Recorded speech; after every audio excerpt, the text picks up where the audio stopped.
தொடர் விடுமுறையால் திருப்பதி ஏழுமலையான் கோவிலில் கூட்டம் அலைமோதுவதால் இலவச தரிசனத்திற்காக பக்தர்கள் 26 மணி நேரம் காத்திருக்க வேண்டிய சூழல் ஏற்பட்டிருக்கிறது. தமிழகத்தில் தொடர் விடுமுறை காரணமாக திருப்பதி ஏழுமலையான் கோவிலுக்கு செல்லும் பக்தர்களின் எண்ணிக்கை அதிகரித்துக் கொண்டிருக்கிறது.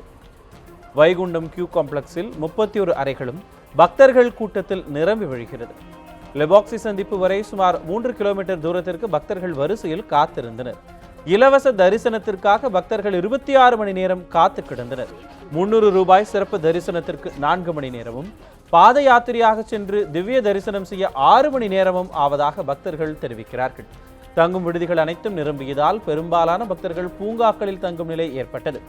அவர்களுக்கு தேவஸ்தானம் சார்பில் மோர், பால், தயிர் சாதம், குடிநீர் ஆகியவை வழங்கப்பட்டன. கூட்ட நெரிசலை தவிர்க்க திருமலை முழுவதும் 24 மணி நேரத்திற்குள் அறைகளை காலி செய்யுமாறு பக்தர்களுக்கு தேவஸ்தான அதிகாரிகள் வேண்டுகோள் வைத்துள்ளனர்.